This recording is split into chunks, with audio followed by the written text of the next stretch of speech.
네, 예고해드린 대로 오늘은 그런 플랫폼 기업들이나 아니면 미디어 언론 이런 데에서 어떻게 좀 바꿀 수 있을까 이 얘기를 좀 주로 해볼 텐데요.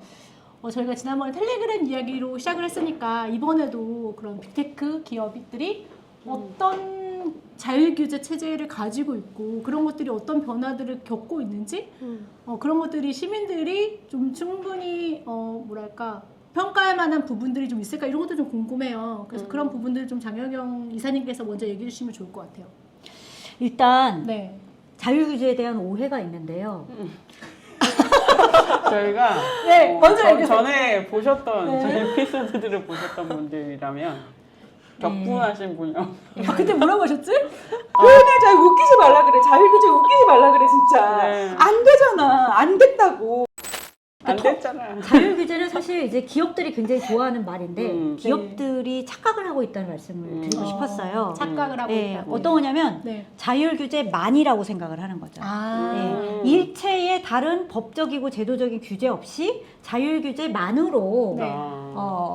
우리는 살아가겠다. 그거는 이미 20세기 이후로는 작동하지 않습니다. 20세기 이후로는 그런 자율규제는 작동하지 않습니다. 예. 모든 규제는 기업의 법적이고 제도적인 의무와 책무가 먼저 있어야 하고요. 그 이후에 뭔가 기술이 너무 빨리 발전을 한다. 맞아. 뭔가 기존의 규제가 잘 작동하지 않는데 뭔가 윤리적인 책무가 있다라고 했을 때 보충적으로 추가로 해야 되는 게 자율규제입니다. 개념부터 완전 다른 거네요. 네, 전혀 그 생각까지 아니 이거는 아니, 제가 주장하는 아, 겁니다. 그래요? 네, 사전에 그렇게 정의되어 있다는 건 아니고. 사전에는 아니다. 장혁영 편이 네, 그렇죠. 하지만 옳은 말이다. 오랜만이다. 아니 근데 이제 이거를 그런데 분명히 그런 면은 있어요. 지금 특히 플랫폼 기업들이나 인공지능 기업들은 엄청 빠르게 이제 기술 개발을 하고 있고, 요 기술 개발 속도를 법이나 제도나 국가기관이 따라가지 못하고 있죠. 그래서 이런 영역에 대해서는 우리가 자율적으로 규제를 하겠다. 뭐 이런 얘기들이 나오고 실제로 그런 요구들이 나오기도 해요. 기술이 너무 빨리 발전을 하니까 그럼 먼저 일단 스스로 한번 규제를 해봐 라는 거죠. 근데 요거를 기업들이 어떻게 호도를 하냐. 기업뿐이 아니에요. 과학기술정보통신부 같이 약간 산업진흥을 목적으로 하는 부처도 인공지능 법 제정 반대한다. 규제 반대한다. 왜냐하면 기업들에게 부담을 줄 수 있기 때문에 자율적으로만 하겠다. 이런 주장을 하거든요. 그래서 이런 이상한 에피소드가 있었어요. 과학기술정보통신부가 뭔가 이렇게 인공지능 기업에 대해서는 기존의 법 제도로부터 규제로부터 자유롭게 하겠다 뭐 이런 걸 선포를 한 다음에 이루다 사건이 터진 거예요. 그래서 이루다 사건이 터졌는데 이루다가 알고 보니까 그 회사가 이제 스캐터랩이라는 회사인데 이전에 출시했던 연애 상담 앱에서 수많은 카카오톡 대화 문장을 수집을 해서 이루다 개발을 썼단 말이에요. 그러니까 이제 개인정보보호위원회가 조사를 딱 들어가가지고 조사를 해보니까 개인정보보호법 위반이 드러나서 1억 정도의 과태료 과징금 부과를 했거든요. 그 사건이 조금 나왔네. 제 생각에도 적다고 생각을 해요. 왜냐하면 투자를 어마어마하게 받은 그러니까. 회사였기 때문에. 근데 이제 어쨌든 그 사건이 일어나고 나서 이제 여러 보도들이 있었는데 보도 중에 한 보도에서 이 기억이 나요. 기업들이 과학기술정보통신부에 항의를 했다는 거예요. 아니 자율적으로 사업하고 개발하게 해주겠다면서 갑자기 왜 개인정보보호법이 막 과징금 과태료 때리고 그러냐. 그렇게 항의를 했다는 거예요. 그 보도를 제가 본 적이 있어요. 자유가 뭐라고 생각한 거예요? 그러니까 자율이 뭐라고 자율이 생각하는 뭐라고 거죠? 생각한 거지? 자율? 윤석열 대통령처럼 생각하는 거지. 우선 우리의 어떤 아무것도 상관. 그러니까요. 그러니까 기존의 법이나 제도를 잘 지키고 개인정보보호법 지키고 그런데 기술이 너무 빨리 발전을 해서 뭔가 공백이 있을 때 이제 윤리적으로 그리고 소비자들에 대해서 피해를 끼치지 않는 방식으로 시행되는 게 자율규제여야 하는데 마치 일체 규제를 배제하는 것처럼 그렇게 20세기 이후로는 작동하지 않는 자율규제 마치 이제 냉전시대 이후로는 작동하지 않는 자유라는 말을 붙들고 있는 누구처럼 그런 누구님, 네. 얘기를 하고 자유. 있죠. 근데 잘 지내시죠? 다만 이제 그거는 분명히 약간 반성적으로 성찰할 필요가 있는 게 인터넷 초창기에 일체의 국가 개입을 배제하는 의미에서의 이 인터넷 공간의 자율 규제를 주창을 했던 적이 있어요. 네티즌이라고 우리가 얘기했던 그 이용자 집단이 굉장히 국가 검열과 규제로부터 자유로운 공간을 주장을 했죠. 근데 요거는 딱 그 표현의 자유 영역에 대해서 그렇게 주장을 했던 거고, 그거는 특정한 사회 정치적 상황을 반드시 염두에 두고 우리가 생각을 해봐야 되는 부분이거든요. 인터넷이 등장했던 때가 언제예요? 그때 우리나라에 이제 PC통신, 그 전에 PC통신이 있었는데, PC통신이 우리나라에 등장을 했던 때가 87년 민주화 즈음이었어요. 그리고 문민정부가 등장을 했죠. 그때 굉장히 이 많은 시민들이 정치적인 발언에 대한 욕구, 참여에 대한 욕구가 굉장히 고양됐을 텐데 그 이전에 있었던 표현 매체는 언론과 출판밖에 없었다는 거예요. 등록된 언론과 등록된 출판. 그런 상황에서 사실은 인터넷 미디어라는 걸 처음 접한 거죠. 나도 표현의 수단이 생겼어. 저는 그게 엄청 해방으로 다가왔고, 특히 여성들에게는 요 인터넷이라는 게 어떻게 다가왔냐면, 아무도 이 공간에서 내가 여성이라는 거 몰라.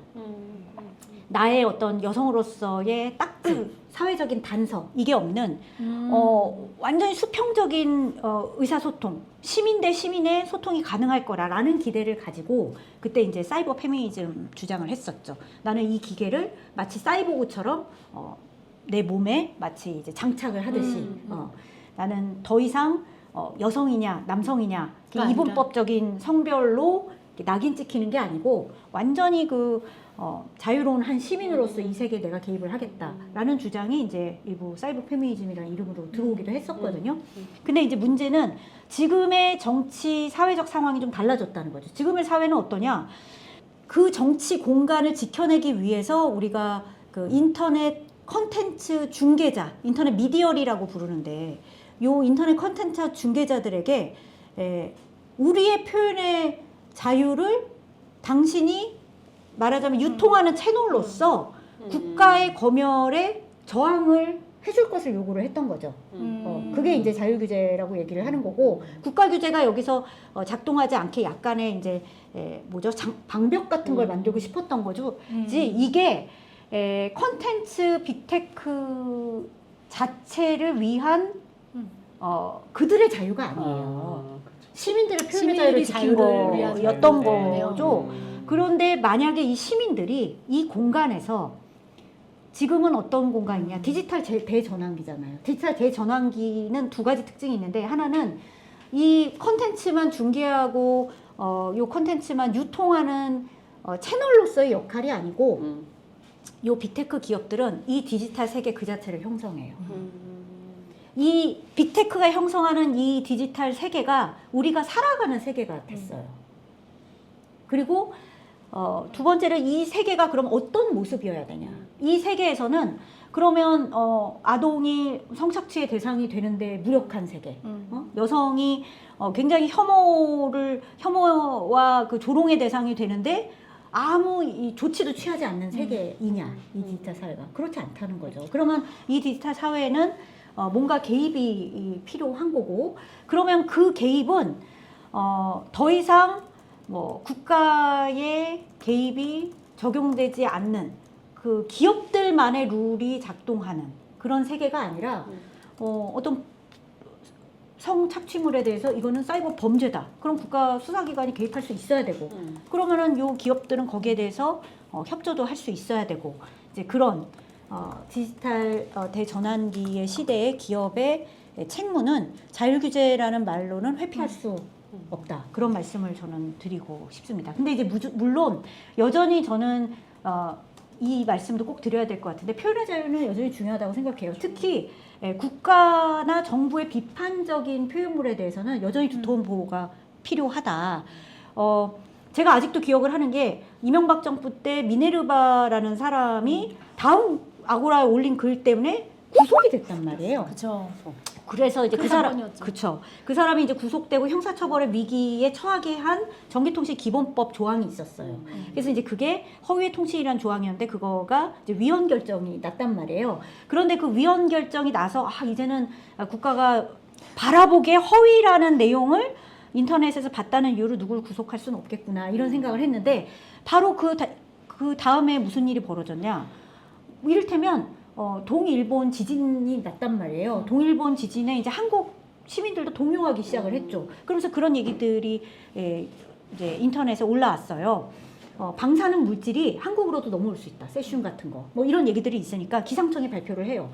우리나라에는 편서풍이 불기 때문에 절대 방사능 물질이 일본에서 우리나라랑 건너올 수 없다. 근데 사람들이 올리기 시작하는 거예요. 근데 영국 기상청 얘기는 다르던데? 유럽의 다른 나라 기상청 얘기는 다르던데? 그랬더니 서울경찰청이 발표했잖아요. 그 사람 입건했다. 허위 통신이 위헌으로 결정 났어도 이것을 국가가 너무 동요를 시킨다. 사람들 동요시킨다. 그러면은 언제든지 입건해서 수사를 할 수 있는 게 국가이고 국가는 언제나 그런 정부를 비판할 수 있는 가능성을 예의주시하기 때문에 그래서 저는 여전히 정부가 허위라고 보는 것, 국가가 허위라고 보는 것. 근데 그게 상당히 이제 정부 비판적이나 국가 비판적인 부분에 대해서 국가가 표현의 자유를 침해할 우려가 있다고 생각하고 이 부분에 대해서는 여전히 두터운 보호가 필요하다고 생각해요. 하지만 여성과 아동에 대한 성폭력물에 대해서는 다르게 접근하는 데 가능하다고 생각합니다.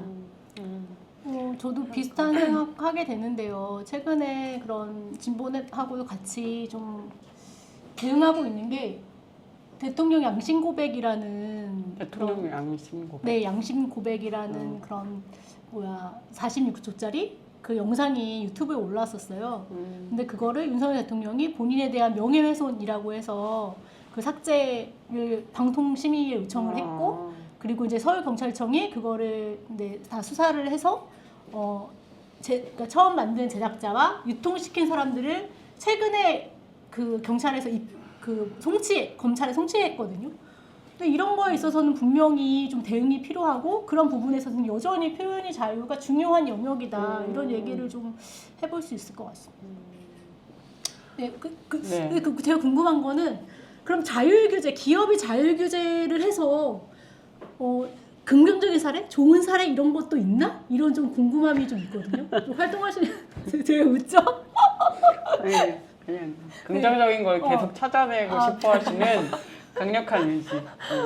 아니 뭐 예를 높이 들면은 삽니다. 네, 아니 그런 사례. 진보넷 같은 경우가 일종의 이제 그런 정보통신 서비스 제공자로서 경찰의 공문을 받아요 지금도. 게시자 누구는 국가보안법 위반 게시물이기 때문에 삭제해라. 경찰 공문 전국 경찰서가 보내요. 자기들이 발견했다 이거죠. 아니면은 뭐 방송통신심의위원회 이런 데서도 이거는 뭐 국가보안법 위반이다 이렇게 보내는데 중요한 거는 이게 이제 사법부 판단을 받은 게 아니고요. 경찰이나 방송통신심의위원회가 보기에 이제 국가보안법 위반이라고 보고 보내는 거죠.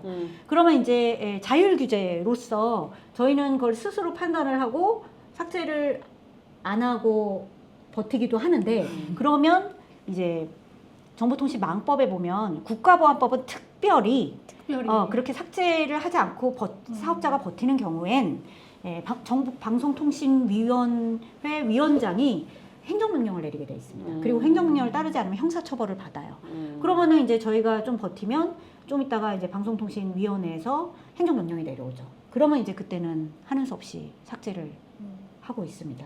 그러니까 그런 이제 국가 공권력이 발동하기 직전에는 자율규제로서 저희가 판단을 할 수도 있는 거죠. 컨텐츠에 대해서. 뭐 그런 것도 있죠. 뭐 임시조치도 마찬가지인데 다음 카페에 예전에 있었던 일들 중에 보면 이제 예비 노동조합이 다음 카페를 만들었는데 회사가 이 카페는 우리 회사에 대해서 굉장히 명예훼손을 하고 있다 그러면서 다음 카페에 폐쇄 요구를 하니까 다음 카페가 그걸 폐쇄를 했었는데 그것도 되게 옛날 일이에요. 그런데 거기에 대해서 이제 시민사회가 막 문제 제기를 하고 왜 그 노동조합 카페가 명예훼손이라고 그렇게 다음 카페가 문을 닫냐.